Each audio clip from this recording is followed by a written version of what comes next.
Hello friends, स्वागत है आपका हमारे यूट्यूब चैनल कॉम्पिटिटिव वर्ल्ड में। दोस्तों काफ़ी दिनों बाद वीडियो आ रही है। हालांकि अभी मॉक्स के वीडियो डल रहे थे, बट एक्चुअली हो क्या रहा था, मॉक्स देने में काफ़ी सिली मिस्टेक्स हो जा रही हैं। तो मैं समझता हूँ कि ये जो कॉमन मिस्टेक्स हैं वो मोस्ट ऑफ़ द पीपल्स, मतलब मोस्ट ऑफ़ द एस्पिरेंट्स जो भी तैयारी कर रहे हैं, जो उनका भी पेपर होने वाला है आने वाले दिन में, तो एज़ पर माई गेस कि ये सब छोटी छोटी मिस्टेक्स मॉक देने में, या तो आपने स्पीड को बढ़ाने के चक्कर में, या मार्क्स ज़्यादा लाने के चक्कर में, या अटैम्प्ट्स बढ़ाने के चक्कर में, ये सब गलतियाँ हो जाती हैं, जो कि मुझसे भी हुई। तो इस वीडियो में मैं कुछ और एक्स्ट्रा नहीं बताने वाला कि जैसे कोई स्ट्रैटेजी हो या कुछ हो ऐसा हो, वो सब नहीं बताने वाला हूँ, या ये करो वो करो, वो सब ऐसा कुछ नहीं है। मैं बस अपने मिस्टेक्स के बारे में बता रहा हूँ कि मेरी क्या मिस्टेक्स हो रही है। हालाँकि मैंने अभी टेस्ट अकॉर्डिंग मैं बताऊं तो टेक्स्ट बुक पे मैंने ऑल मतलब sectional, topic test, chapter test सब कुछ मिला के, या सारे प्लेटफॉर्म्स को मॉक्स का मैंने मिला के बताऊं तो मैं 150 या 160 के आसपास मॉक्स दे चुका। ठीक है, तो उसके अकॉर्डिंग मुझे जो समझ में आई कि मेरी गलतियां, मैंने एक दिन बैठ के सोचा कि भाई क्या गलती हो रही है जो मार्क्स बढ़ रहे हैं फिर घट जा रहे हैं, कभी कभार फिर नेगेटिव चला जा रहा है, एक्यूरेसी मेंटेन नहीं हो पा रहा। तो उस रिगार्डिंग मैंने सोचा कि चलो एक वीडियो बना दूँ, क्या पता कुछ लोग के भी अगर हेल्प हो जाती है तो अच्छी बात। तो बहुत ज़्यादा लंबी नहीं होगी वीडियो, बट हाँ 10-12-15 मिनट की वीडियो बन सकती है। तो मोस्टली हमारा फोकस इस वीडियो के अंदर इस बात पे रहेगा कि हम कौन कौन सी मिस्टेक्स को अवॉइड कर सकते हैं। अभी बचे खुचे 4-5 दिन जो हमारे पास हैं, उसमें हम अपने मिस्टेक्स को कम करके मार्क्स कैसे बढ़ा सकते हैं। बाकी जो करना था वो तो आप इतने दिनों में कर चुके हैं, ठीक है। तो अब कुछ नया करने का तो बच नहीं रहता कि अब आप कोई चैप्टर उठा के पढ़ लो या कुछ कर लो। अब वही है कि हम अपनी गलतियों को कम कैसे कर सकते हैं, बस वो समझना है हमें, ठीक है। और वो आप खुद से समझ सकते हो, वो आप कोई और आपको समझा नहीं सकता। मैं बस इस वीडियो में ये बताऊंगा कि मैंने क्या क्या गलती करी, मेरे से क्या क्या गलतियां हो रही हैं, क्या आपसे हो रही है नहीं हो रही, वो आप कमेंट सेक्शन में बताना। और आप उसको कैसे इम्प्रूव कर सकते हो वो आप, मतलब मैं अपने अकॉर्डिंग ही बताऊंगा कि मैंने कैसे किया या मैं कैसे कर रहा हूँ। अगर वो आपको सही लगे तो सबका एक अलग सा कंफर्ट जोन होता है, अलग अलग तरीका होता है सॉल्व करने का, सब कुछ अलग अलग होता है, तो वो भी आपका अलग ही होगा। तो चलिए बिना किसी टाइम को देरी बेकार किए हुए हम शुरू करते हैं। इसको तो हटा देते हैं। चलिए, मैंने छोटा सा एक नोट टाइप का बना रखा है ताकि पॉइंट्स भूल ना जाऊँ, इसलिए, ठीक है। तो अब चलिए स्टार्ट कर लेते हैं यहाँ से। देखिए, पेपर जो आपके वहाँ होने वाला है वो एग्ज़ाम आरआरबी पीओ का है, हालांकि क्लर्क का भी है। बट मेरा क्या मानना है कि मैं क्लर्क के लिए अलग से तैयारी नहीं कर रहा, मैं डायरेक्ट पीओ को फोकस कर रहा हूँ। क्लर्क अपने आप होता हुआ चला जाएगा, क्वेश्चन का पैटर्न सब वही होता है, बस ये तो वो क्लर्क वाला हल्का सा आसान हो जाएगा, ठीक है। तो मैं क्लर्क का अभी वैसा कोई मैथ सच उसके लिए अलग से प्रिपरेशन नहीं कर रहा। मॉक्स भी मैंने उसके ज़्यादा नहीं लगाए हैं, 2-3 लगाए हैं उसके कभी कभार, बस, ठीक है। मेरा जो एग्ज़ाम ऑफ डेट है वो 3 तारीख को ही है, फर्स्ट डे है। और शिफ्ट जो मेरा रहने वाला है एज़ पर एडमिट कार्ड में मेंशन है 2:45 PM, मतलब दोपहर वाली। शायद ये तीसरी शिफ्ट होगी, आई गेस ये तीसरी शिफ्ट होगी शायद। अब ठीक है, दूसरी एक सबसे इम्पॉर्टेंट बात ये जो मैंने बाद में ऐड किया है कि आप लोग सबका एडमिट कार्ड आ चुका है, तो किसी भी तरह से टाइम निकाल के जिस टाइम में आपका पेपर है उस टाइम में मॉक्स ज़रूर दें डेली, ठीक है। जो लोग जितने भी दे रहे हैं मॉक्स, तो एटलीस्ट एग्ज़ाम वाले टाइम पे एक मॉक तो ज़रूर दे लें, जिससे क्या हो कि आपको एक आदत बन जाएगा उस टाइम पे बैठने का, उस टाइम पे सॉल्व करने का, ठीक है। अब जो बातें होंगी, देखिए हमारा एक 2 सेक्शन में डिवाइडेड है ये पार्ट, रीजनिंग और क्वांट का। रीजनिंग आपका 25 है, क्वांट आपका 20, number of question, number of minutes, ठीक है। नंबर ऑफ़ क्वेश्चन तो खैर 40 है, नंबर ऑफ़ टाइम बता रहा हूँ मैं, 25 minutes and 20 minutes. Sectional timing अब आ चुका है, सबको ही पता है। और इसमें एक बात और है, हालांकि कुछ मॉक्स मैंने देखे, मैं किस किस मॉक्स पर दे रहा हूँ प्लेटफॉर्म, हालांकि ये कोई भी प्रमोटिंग वीडियो नहीं है किसी भी मॉक्स, क्योंकि मैं एक से ज़्यादा मॉक्स दे रहा हूँ, तो मैं सबके बारे में बताऊँगा कि मैं कहाँ कहाँ से दे रहा। तो रीजनिंग में किसी मॉक्स में रीजनिंग पहले खुल रहा है, किसी में क्वांट पहले खुल रहा है, तो ये भी अभी तक डिसाइड नहीं है कि हमारे पेपर में कौन सा खुलने वाला है। पहले 20 मिनट का सेक्शन खुल रहा है, पहले 25 मिनट का। हालांकि बहुत सारे जगह पे रीजनिंग पहले खुल रहा है, तो वही लेके चल रहे हैं कि अगर रीजनिंग पहले खुला तो ठीक है, बाद में रीजनिंग खुलता है तो थोड़ा सा मैथ्स अगर हल्का सा भी ख़राब हो गया तो रीजनिंग पे असर पड़ जाता है। रीजनिंग ही पहले खुले, जो अच्छी बात होगी। तो चलिए, मेरे मार्क्स में, अपने मार्क्स के बारे में बताऊँ, मैंने जितना भी मॉक्स दिया तो मैंने अधिकतर मॉक्स ये सेक्शनल टाइमिंग के पहले ही दिया है, क्योंकि आइडिया नहीं था, ये भी खबर आपको 2-4 दिन 5 दिन पहले ही मिला है। तो मेरे मार्क्स पहले क्या थे और अब क्या हैं, तो डिक्रीज़ तो हुए हैं, ये तो पक्का है। क्योंकि मेरा क्या हो रहा था कि मेरा जो खुद का स्ट्रेटजी था वो मैं बताऊं तो मेरा था कि मुझे किसी भी हालत में 40 करने हैं रीजनिंग में, और मैथ्स में 15 से 20 कर लेने हैं, ठीक है। तो ये मेरा था और ऐसा ही मेरा मार्क्स भी आ रहा था। इसके पहले मेरा मार्क्स अराउंड 60 आ रहा था ये करने पे, ठीक है। किसी में रीजनिंग में एक आध दो गलत हो जा रहे थे तो वहाँ 58 57 इस तरीके से मार्क्स आ रहे थे। बट अब जो मार्क्स हैं, मार्क्स वो वैरी कर रहा है, हालांकि प्लेटफॉर्म वाइज वैरी कर रहा है मार्क्स में। तो किसी प्लेटफॉर्म पे 48 50 भी आ रहा है, और कहीं कहीं पे मतलब ऑन एन एवरेज बात करूँ तो कहीं पे 58 60 भी आ रहा है अभी भी। और ऑन एन एवरेज की बात करें तो मार्क्स अभी मेरा लाई कर रहा है वो 55 के अराउंड लाई कर रहा है। मैं ये नहीं बताऊँगा कि मेरे 70 आ रहे हैं या 65 आ रहे हैं या 68 आ रहे हैं, ऐसा बिल्कुल नहीं है। मैं भी कोई बहुत उतना अच्छा नहीं, कहाँ कहाँ मेरे वीकनेस है वो मैं आपको बता दूंगा, ठीक है। तो 55 के अराउंड मेरे मार्क्स बन रहे हैं अभी मॉक्स में, ठीक है। दूसरा क्वेश्चन है कि आप कितने मॉक्स एक दिन में दे सकते हो। तो मेरा जो है, मेरा कैपेसिटी मैं 4 देता था, ठीक है। कुछ दिन पहले तक 4 देता था, बट उसमें होता क्या था ना कि 2-3 मॉक्स बहुत बढ़िया जाते थे, एक मॉक ख़राब हो जाता था। तो आपको करना क्या है, आप अपने हिसाब से जज कर लेना कि आपको कितना दे सकते हो, आपकी कैपेसिटी क्या है। तो मैं फ़िलहाल 4 नहीं दे रहा, मैं अभी 3 दे रहा हूँ, एक सुबह, एक दोपहर और एक रात को, ठीक है।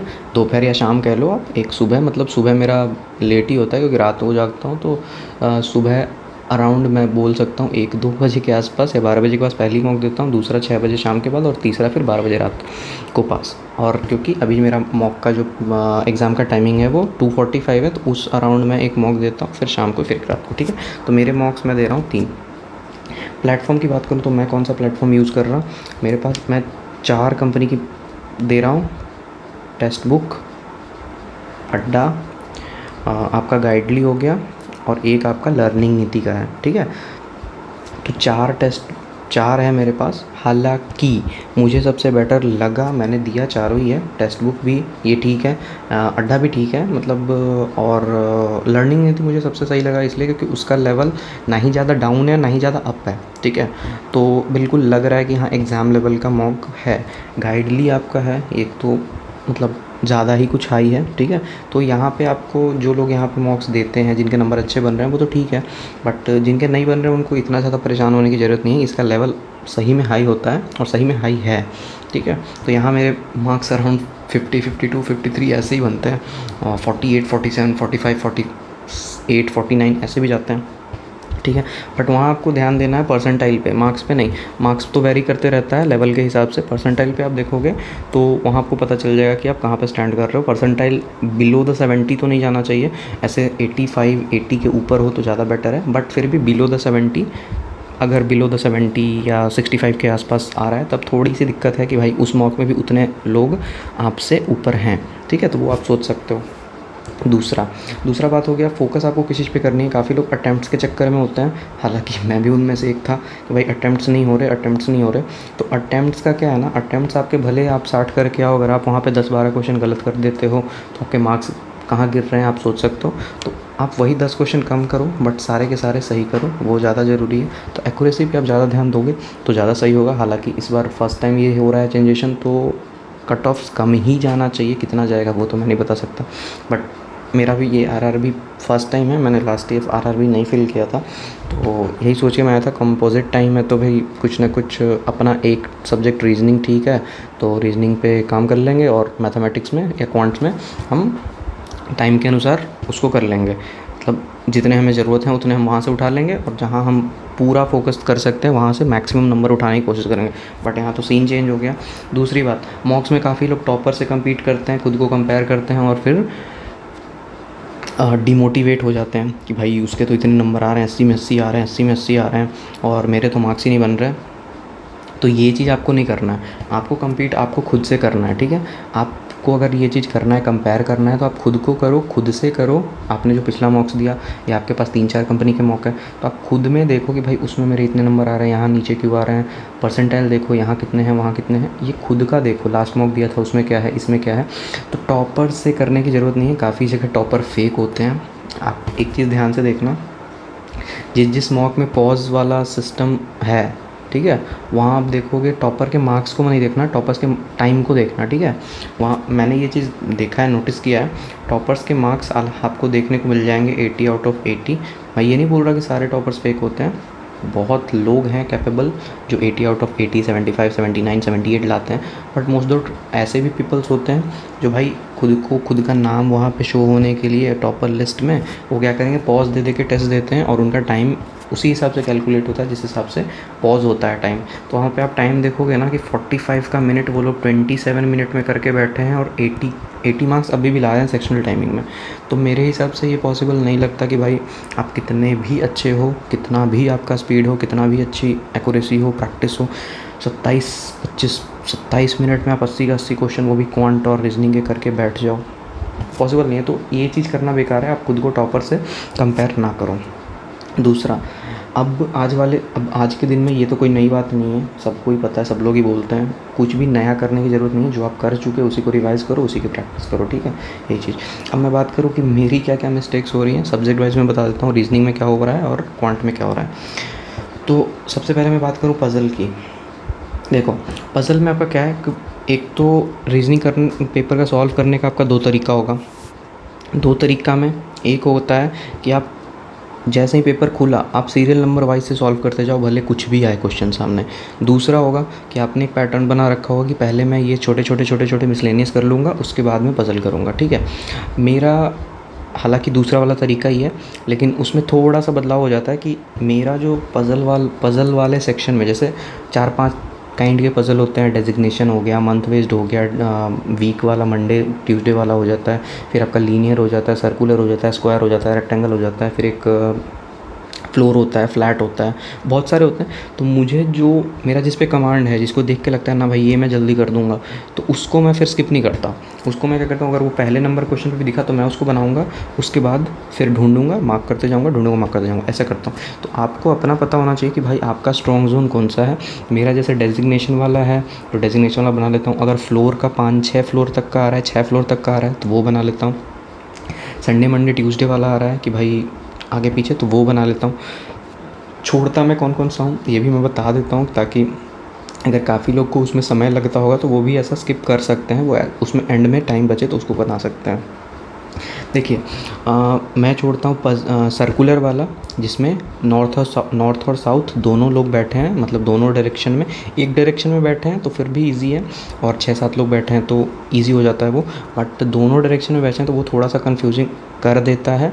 दूसरी बात, स्क्वायर वाला और रेक्टेंगल वाला, जिसमें एक कॉर्नर पे बैठते हैं, एक मिडिल पे बैठते हैं, फिर आजकल ट्रायंगल वाला भी आ रहा है, पॉलीगन वाला भी आता है, तो वो सब थोड़ा सा कन्फ्यूजन हो जाता है, टाइम टेकन हो जाता है। कहीं भी के बीच में आप फंस जाओगे, मतलब आधा क्वेश्चन आप बनाने चले जाओगे। मेरे साथ हुआ कि मैंने एक क्वेश्चन अटैम्प्ट तो कर लिया, बट बीच में लग रहा है कोई पॉसिबिलिटी ध्यान नहीं आ रहा है, माइंड क्लिक नहीं कर रहा, तो टाइम भी चला जाता है, मार्क्स भी नहीं बनते, या बनते हैं तो गलत हो जाते हैं, ठीक है।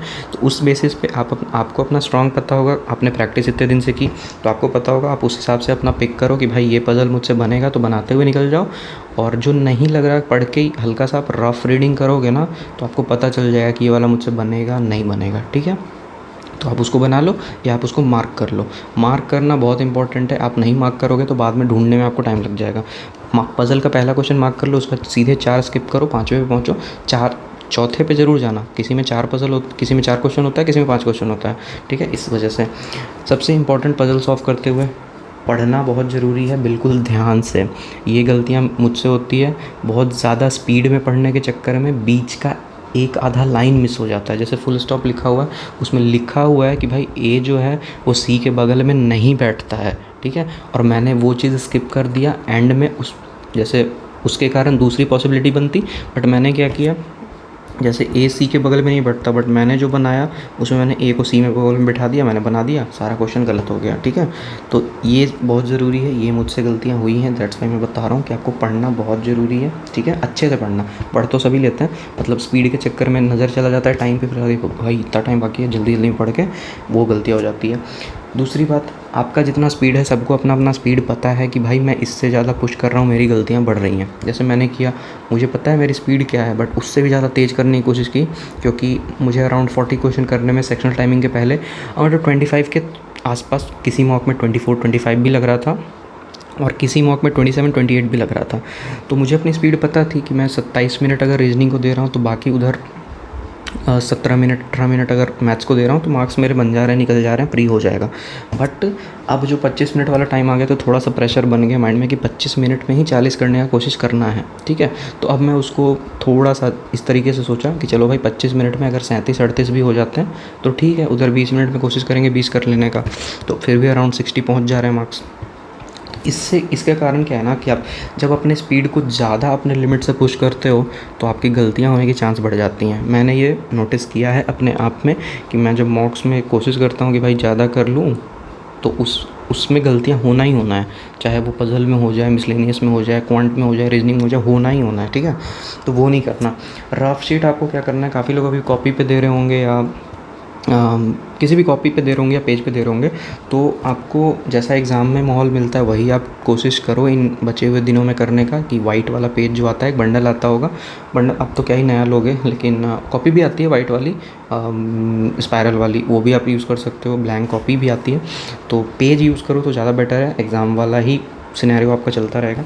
दूसरी बात, लिखना क्लीन एंड क्लियर लिखने का मेरा मतलब है कि मैंने कई बार क्या किया ना कि ये पेज है मेरा, ठीक है, और इतना पेज मेरा रफ़ करते करते भर गया है, अब मुझे पज़ल बनाना है, तो मैंने कहा कि चलो इतना जगह तो है ही, कर लेता हूँ। यहाँ मैंने ये लाइंस बना दिए और यहाँ मैंने वो इन्फो लिख लिया। अब इसमें जो इतना नज़दीक और ऊपर नीचे में इतना कन्फ्यूजन हो जाता है कि भाई ये पॉइंट कहाँ है, ये पॉइंट कहाँ है, उसमें एक आध मिस भी हो जाता है, दोबारा पढ़ना पड़ जाता है कि भाई इसके बारे में तो लिखा ही नहीं है, ऊपर होगा नीचे होगा कहाँ होगा। तो वो चीज़ नहीं करना, आपको अपना स्पेस को अच्छे से यूज़ करना है, आपको बड़ा बड़ा लिखना है, क्लियर लिखना है। दूसरी बात, सीक्वेंस की बात लिखी है मैंने, जैसे यू का बात चल रहा है, you is above A, you और आर के बीच में 2 बैठे हैं या 3 बैठे हैं, तो कोशिश करना ये है कि यू का जो इन्फॉर्मेशन आप लिख रहे हो, पढ़ रहे हो, आपको एट अ टाइम ध्यान तो होगा, तो यू की इन्फॉर्मेशन आप ट्राई करना कि एक जगह पे, मतलब यू का यहाँ लिखा है तो यू का दोबारा यहाँ ना लिख दूँ, यू का इसके बगल में लिख लूँ या इसके नीचे या इसके ऊपर लिख लूँ, ताकि यू का जब हम काम करने जाएंगे ना तो तीनों चीज़ एक साथ दिख जाए अपन को कि भाई यू का ये है, ये है। उस हिसाब से हम ऊपर नीचे करके एक अच्छी पॉसिबिलिटी उठा सकते हैं, जिसमें हमारा क्या पता दूसरा पॉसिबिलिटी का ज़रूरत ना पड़े, तो ये हो सकता है। दूसरी बात, क्योंकि ये क्लर्क लेवल का नहीं है तो आप ये मत सोचना कि एक पॉसिबिलिटी में मेरा ये हो जाएगा, तो आप एक साथ 2-3 पॉसिबिलिटी लेके चल सकते हो। जैसे 2-3 पॉसिबिलिटी कहने का मतलब, आपको अगर लग रहा है कि भाई यहाँ से 8 रो है, एक में आर से यू है और आर इवन पे बैठता है, ठीक है, और आर फ्लोर नंबर 4 के ऊपर बैठा है, तो 4 के ऊपर 2 ही बनाते हैं 8 में, 8 और 6, तो आप दोनों में ट्राई कर लो ना आर को, 8 और 6 एक साथ दोनों में ट्राई करो, ताकि ये बीच में फ्लॉप हुआ तो बीच में छोड़ देंगे, इसको कंटिन्यू कर लेंगे। अब ये अगर बना रहे हो फ्लॉप किया तो दूसरा आपको फिर से बनाना पड़ेगा, सारा पॉसिबिलिटी आपको फिर से देखना पड़ेगा, फिर से लिखना पड़ेगा, ठीक है। तो इसमें आपका टाइम थोड़ा सा ज़्यादा तो ऑब्वियस जाएगा, जिससे आपको मार्क्स में कमी देखने को मिल जाएगी, ठीक है। तो वो चीज़ है, आप ट्राई कर सकते हो इसको।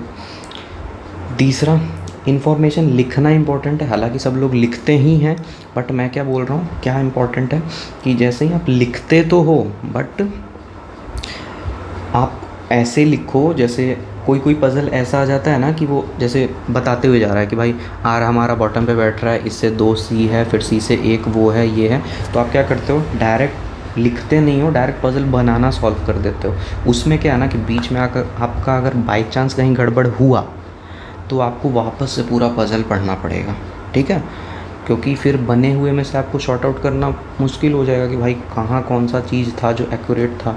तो ये चीज़ गलतियाँ ये मैंने की हैं कि भाई चलो ये तो साफ साफ दिख रहा है, ऐसे लिख लेते हैं, और एंड में एक पॉइंट नहीं मिल रहा जहाँ 2 पॉसिबिलिटी का चांसेस दिख रहे हैं, तो वो चीज़ मुझे फिर से करने पड़ी। तो एक पज़ल मेरा 2 पज़ल का टाइम ले गया, ठीक है। तो ऐसा होता है। पज़ल वाले सेक्शन में सबसे ज़्यादा कन्फ्यूजन वाला पार्ट कहाँ पे आता है, देखो 2 जगह है, हालांकि मैंने एक ही लिखा है अभी यहाँ पे आपका मंथ्स वेट्स वाला। डेजिग्नेशन वाले में कभी कभी भी देख लेना, ऐसे तो हमेशा वो होता है सीनियर से लेके नीचे जूनियर की ओर जाता है, बट पढ़ लेना उसको अच्छे से क्या पता जूनियर से सीनियर कर दे। दूसरी बात, उसमें डेजिग्नेशन वाले में एक चीज़ और ध्यान रखिएगा कि जो बैंक वाला जो होता है ना, उसमें देखना कभी GM होता है, AGM होता है, मैनेजर होता है, तो उसमें क्या होता है ना कि कुछ वर्ड आपके लिखे होते हैं प्लस उसका शॉर्टकट्स भी लिखा होता है, और उसके बीच में ही आपको एक छोटा सा फिर मैनेजर डाल दिया जाता है ऐसे लिख के, फिर प्यून डाल दिया जाता है क्लर्क, और फिर PO छोटा सा, तो वो सब पॉइंट मिस ना हो जाए। कहने का मतलब मैंने एक बार गलती की है कि भाई थे तो 8 लोग और मैंने लिखने में कॉलम बनाए 7 ही, और उसमें मैं बना रहा हूँ, तो अब 8 लोग हैं, 7 कॉलम में कहाँ से आएंगे?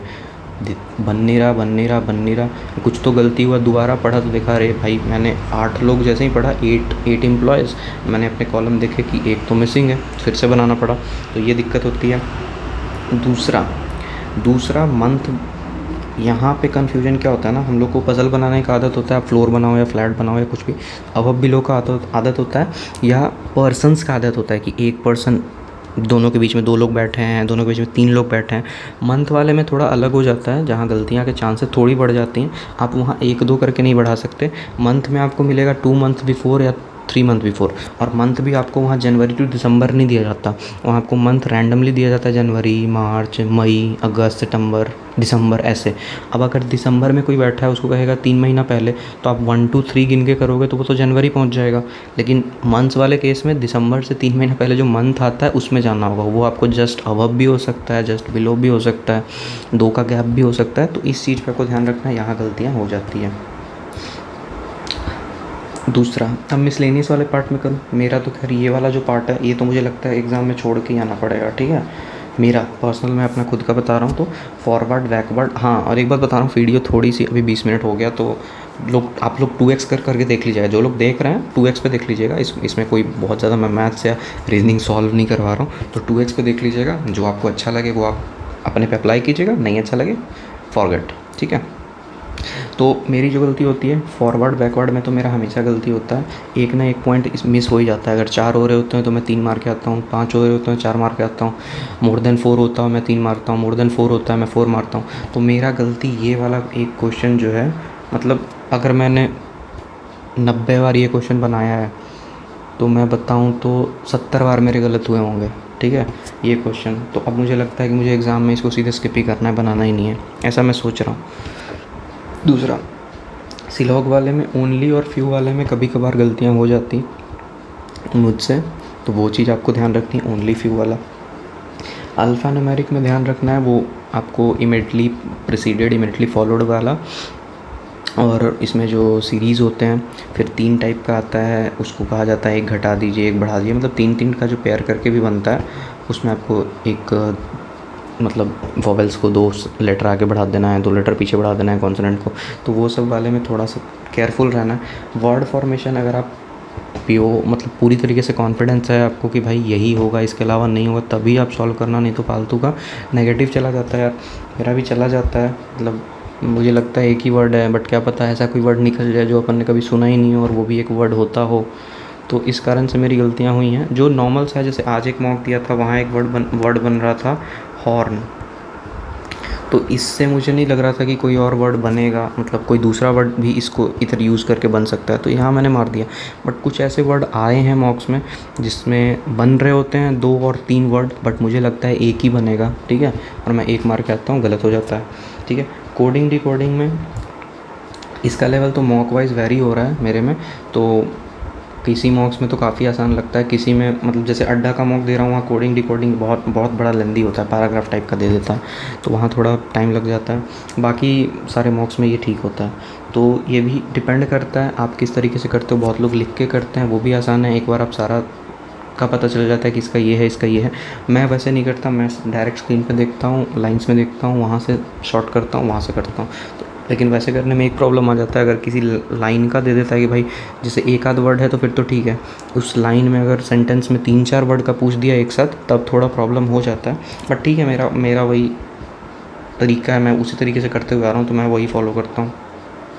डायरेक्शन डिस्टेंस में आपको ध्यान रखना है भाई, वो जो लेफ़्ट राइट का होता है ना, आप जैसे साउथ में आते हो, नॉर्थ में जाते हो, नॉर्थ में तो लेफ़्ट और राइट सब सही है। जैसे इस डायरेक्शन में जा रहे हो तो यहाँ से लेफ़्ट आपका भी लेफ़्ट, यहाँ से राइट आपका भी लेफ़्ट, बस जैसे ही हम इस डायरेक्शन में आते हो तो वो उल्टा हो जाता है। तो वो चीज़ बस आपको ध्यान रखती हैं। इसमें मेरी ज़्यादा गलतियाँ नहीं होती, बट एक आध बार हुई है गलती से, मैंने यहाँ से गया, यहाँ से लेफ़्ट जाना था, मैंने ये कर दिया, यहाँ से ये जाना था, मैंने ये कर दिया, ऐसा कभी कभार गलतियाँ हुआ है, तो वो भी मैंने नहीं सोचा कि छोड़ दूँ, ठीक है। अगला ब्लड रिलेशन, ये तो अगर मुझे दिखा कि भाई पैराग्राफ लंबा है, मैं इसको देखता भी नहीं हूँ। पहले तो कर लेता था क्योंकि कंपोजिट टाइम था। अब का जो वो बात है कि भाई 25 मिनट है आपके पास, तो अगर मुझे छोड़ना भी है कुछ तो मुझे यही छोड़ना है, ठीक है। ब्लड रिलेशन, अगर नहीं मॉक्स में कभी क्या होता है, ये आप फिक्स करके मत रखिएगा कि मुझे ये छोड़ ही देना है। ये भी कभी कभार 2-3 लाइन का आता है, मतलब हर एक लाइन में आपको मिलते जाएगा, कुछ बहुत ज़्यादा सोचने का ज़रूरत नहीं पड़ेगा और बन जाता है, ठीक है। लेकिन इसको मैं तो लास्ट में करता हूँ, आपका क्या पता, काफ़ी लोग इसको लास्ट में ही करते हैं, हर लोग लास्ट में करते हैं। आप लोग अगर करते होगे फ्लो में तो कर लेना, अदरवाइज़ मैं तो लास्ट में करता हूँ। इनइक्वालिटीज़ में बहुत ज़्यादा सोचने की ज़रूरत नहीं है, बट ये जब केस आता है ना इधर और वाला, जहाँ d बराबर p है और कंक्लूजन में आपका p से e तक जाना है, और यहाँ एक दे रखा हो कोई दूसरा p की जगह d दे दिया हो और d से e जाना है, और दोनों ही नहीं सॉल्व हो रहा हो, आप वहाँ नीदर नॉर मार के आ जाओगे। बट यहाँ तो सॉरी, ये साइन अगर ऐसे कर लो और ऐसे कर लो, ठीक है, बट यहाँ p की जगह आप d रख सकते हो, तो इधर और हो सकता है, ठीक है। तो वो वाला केस भी कभी कभार स्पीड के चक्कर में या जल्दबाजी के चक्कर में गलती हो जाता है कि भाई डायरेक्ट देखा नहीं है, नहीं इधर और पे ध्यान ही नहीं किया। तो ये सब छोटे छोटे मिस्टेक्स ही हमारा मार्क्स डाउन कर देता है, जो आपको नहीं करना है। क्वांट्स में तो खैर उतना, रीजनिंग में तो बहुत सारे मौके बनते हैं गलत होने के, क्वांट्स में उतना नहीं है जितना रीजनिंग में चांसेस हैं। क्वांट में आपको बस अपने स्पीड पे ध्यान देना है कि आपका जितना स्पीड है आप उतना ही काम करो। एक्सेस आप कैलकुलेशन में स्पीड लाने की कोशिश करोगे तो कभी 2 का 3 लिखा गया, 1 का 2 लिखा गया, तो पूरा का पूरा क्वेश्चन गलत हो जाएगा, वापस से करना पड़ेगा। तो वो चीज़ है बस एक, ठीक है।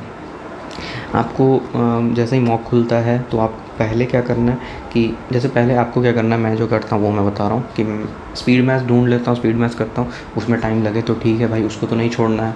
मतलब हाँ, बहुत ज़्यादा लेंदी आ गया मॉक्स में तो कभी कभार 89 का क्यूब, 77 का क्यूब आ जाता है, तो उसमें तो वास्तविक टाइम लग जाता है थोड़ा। मतलब मुझे तो लगता है मेरी कैलकुलेशन स्पीड उतनी अच्छी नहीं है, मतलब ऑन एन एवरेज है, मतलब बहुत ज़्यादा हाई नहीं है, बहुत ज़्यादा कम भी नहीं है, ठीक है।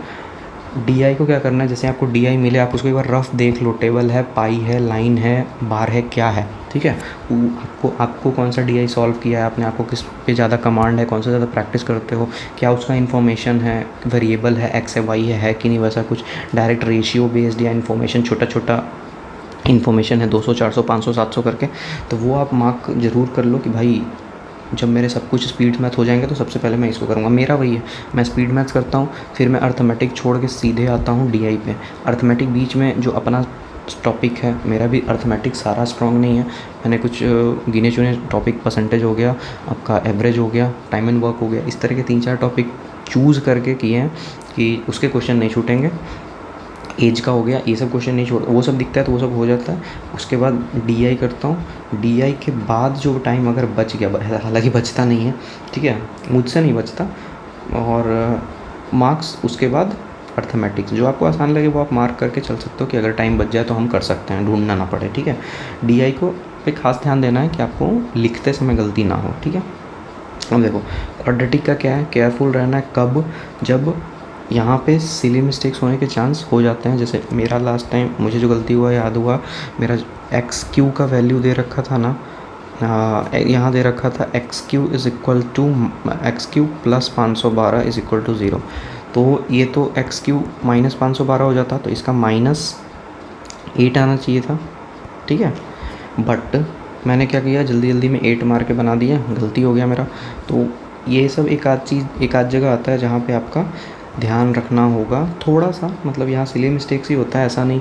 इस मिस्टेक से आप ये जज नहीं कर सकते खुद के बारे में या किसी के भी बारे में कि आपको आता नहीं है या पढ़ना नहीं आता या आपने तैयारी अच्छी नहीं की है। ये सब सिली मिस्टेक्स कभी कभार स्पीड के चक्कर में हो जाता है, हेजिटेशन के चक्कर में हो जाता है, टाइम पे नज़र पड़ जाएगा तब आपका हो जाता है कि भाई समय जा रहा है, हमारे क्वेश्चन नहीं बने, अटेम्प्ट्स कम हो जाएंगे, मॉक्स कम या नंबर कम आएंगे, तो इन सब के कारण ये सब हो जाता है। DI में क्या होता है कि देखो DI अगर इजी है तो आप किस तरीके से उसको नोट करोगे। आप अगर डायरेक्ट सॉल्व करोगे क्वेश्चन पढ़ के तो आपको एक ही चीज़ बार बार सॉल्व करना पड़ जा सकता है, ठीक है।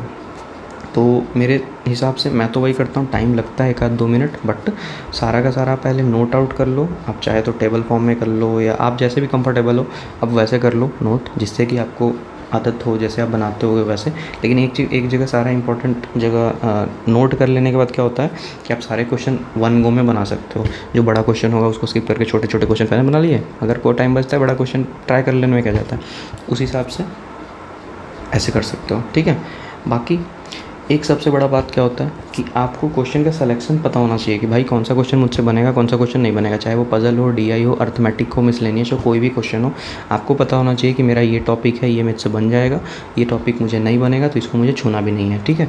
तो सबसे ज़्यादा वही काम करता है, आपको कौन सा करना है, इससे ज़्यादा इम्पोर्टेंट है कि आपको कौन सा नहीं करना है, मतलब कौन सा छोड़ना है। वही आपको सिलेक्शन के थोड़े नज़दीक ले जा सकता है कि आपको पता होना चाहिए कि आपको क्या करना है, क्या नहीं करना है। वो आपको प्रैक्टिस से पता चल जाता है, मॉक्स देते हो आप, उसमें पता चल जाता है, ठीक है, कि ये क्वेश्चन आएगा, मुझे टाइम लग रहा है ज़्यादा, या मेरी कमांड उस पर उतनी नहीं है जितना दूसरे टॉपिक्स पे है, तो उसको ढूंढ लो ना। इसको करने की क्या ज़रूरत है। बंद तो हालांकि मॉक बंद कर लेने के बाद क्वेश्चन तो सारे ही बन जाते हैं, नो डाउट, बट उस टाइम में हमें करना है, तो दैट्स वाई ये चीज़ आना चाहिए कि आपको छोड़ना कौन सा है, नहीं करना है। कभी कभी मैं क्या बता रहा हूँ, मेरे से भी कभी कभी हो ही जाता है कि भाई ये कर लेते हैं चलो, और उसके चक्कर में बाद में पता चलता है कि भाई इसको छोड़ देते तो 2-3 क्वेश्चन और हो जाते हैं, ठीक है, वो होता है। मेरा जहाँ कहाँ है, जो मुझसे जहाँ गलतियाँ होती है वो मैं अब एक आध मिनट में बता दे रहा हूँ, जहाँ मैं मौके में मुझसे गलतियाँ होती हैं। तो समटाइम्स पज़ल में हो जाता है, पज़ल में जैसे वही लिखने में गलती हो गया या पढ़ने में गलती हो गया, उसके कारण 5 वाले क्वेश्चन में 3 क्वेश्चन कभी गलत हो जाते हैं, कभी पाँचों गलत हो जाते हैं, कभी कभी पूरा बनता ही नहीं है, 4 मिनट चले गए, 3 मिनट चले गए, तो वैसा होता है। डीआई में भी कभी सेम होता है कि आप लिखना था 700 लिख लिए 600, 450 प्लस 300 हो, 450 प्लस 350 होना चाहिए, 800 मैंने लिख दिया 700, ये होता है। मिसलेनियस भी कभी कभार गलतियाँ होती हैं। फॉरवर्ड बैकवर्ड तो मेरा हमेशा का है, इसमें तो बहुत कम ही सही होता है मेरा, पता नहीं क्यों, हालांकि आसान टॉपिक है, आसान क्वेश्चन होता है इसका, बट होता है ना कुछ का, मेरा पता नहीं इस क्वेश्चन पे जाते काम ही नहीं करता, हालांकि आसान होता है। इनइक्वालिटीज़ कभी कभी गलती हो जाती है, वही इधर और वाला जो बराबर में दिया हुआ रहता है, इक्वल टू वाला। क्वाड्रेटिक कभी कभार हो जाता है उसी टाइप का, स्क्वायर वाला, रूट वाला बहुत ज़्यादा कॉम्प्लिकेटेड आता है तो मैं नहीं ट्राई करता, लेकिन स्क्वायर वाला करता हूँ, बन जाता है, बट वो वही साइन वाला थोड़ा दिक्कत हो जाता है, साइन ध्यान नहीं देता। कभी कभार एक्स स्क्वायर का वैल्यू दे रखा है तो प्लस माइनस नहीं, सिर्फ प्लस लेके कर देता हूँ जल्दी जल्दी में। पज़ल, रीडिंग राइटिंग मिस्टेक्स, और डीआई में वही calculation mistake, reading problem, wrong number. जो सीरीज़ में मैं तो ये भी कहता हूँ कि मेरा जो पेपर है, भगवान करे उस दिन रॉन्ग नंबर ना आए, मिसिंग नंबर आ जाए। रॉन्ग नंबर से मुझे प्रॉब्लम हो जाती है, रॉन्ग नंबर में मुझे देखना भी पसंद नहीं है, ठीक है। लाइक प्रैक्टिस करता हूँ, बट इसका प्रैक्टिस करने का कोई फ़ायदा ही नहीं होता। एक ये टॉपिक है जिसका मुझे कोई फ़ायदा नहीं होता प्रैक्टिस करने का, कितना भी इसका प्रैक्टिस मैं कर लूँ मुझे फ़ायदा नहीं होता रॉन्ग नंबर में। कि भाई एक तो इसका पैटर्न याद नहीं रहता, माइनस वाइनस करो तो बहुत मॉक में तो बहुत बड़े बड़े नंबर दे देते हैं, और तो उसमें प्रॉब्लम हो जाती है। रॉन्ग नंबर में मेरा तो है थोड़ा इशू रॉन्ग नंबर के साथ, तो फिर भी अभी करना तो है ही। मैथ में 5 क्वेश्चन आते हैं भाई, छोड़ के नहीं आ सकते, थोड़ा टाइम जाता है बट कर लेते हैं। कभी कभी 5 से 7 मिनट चला जाता है अकेला 5 नंबर करने में, ठीक है मेरा, तो वो थोड़ा सा इशू हो जाता है मेरे साथ। तो यही चीज़ सारी चीज़ें थी, तो ये सब आपको अब नहीं करके जाना है। जनरली जो भी मेरे से बन सका, मेरा एनालिसिस था अपने लिए, मुझसे क्या क्या गलती हो रही है, जो हो सकता है आप में से भी कुछ लोगों को हो रही हो, तो वो चीज़ गलतियाँ ना करें तो ज़्यादा बेटर है। Hopefully all the best for you और एग्ज़ाम। बाकी मेरे मॉक्स में नंबर कैसे आ रहे हैं क्या नहीं आ रहे हैं आप देख ही रहे हो। मॉक्स का कुछ लोगों ने कहा था कि भाई आप कैमरे के साथ भी कर सकते हो, बट उसमें क्या है ना कि एक सेटअप करने में है एक्चुअली मेरे पास, लेकिन सेटअप में टाइम जाएगा, तो उसमें बस मॉक का स्क्रीन रिकॉर्ड करके डाल देता हूँ, दैट्स वाई। बस वही कि भाई मार्क्स क्या बन रहे हैं अपने, तो वही चीज़ है। और हाँ, एक इम्पॉर्टेंट बात, अगर आपके पास एक ही मॉक होगा तो आप कोशिश करना कि आप किसी दूसरे प्लेटफॉर्म का भी मॉक ले लो, XYZ किसी का भी लो, बट ले लो, क्योंकि एक का आप यूज टू हो जाओगे ना, तो आप हार्ड दे रहे हो तो सिर्फ हार्ड दे रहे हो, इजी दे रहे हो, तो वैसे नहीं बनता।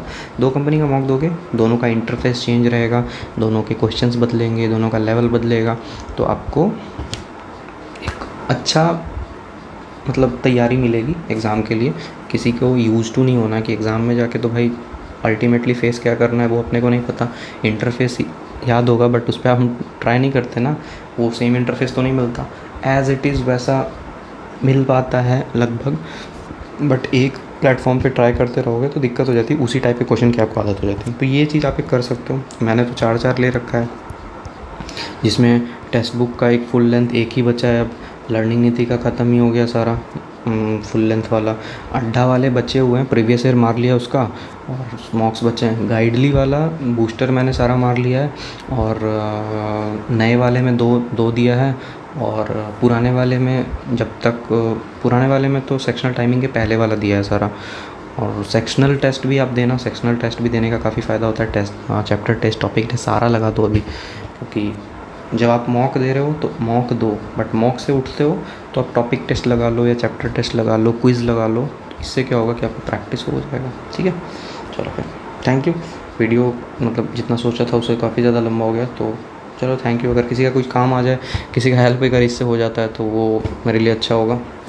ठीक है, बाकी चलो एग्ज़ाम में कुछ दिन बचे हुए हैं, सब लोग अच्छे से प्रिपेयर करो। ऑल द बेस्ट सबको।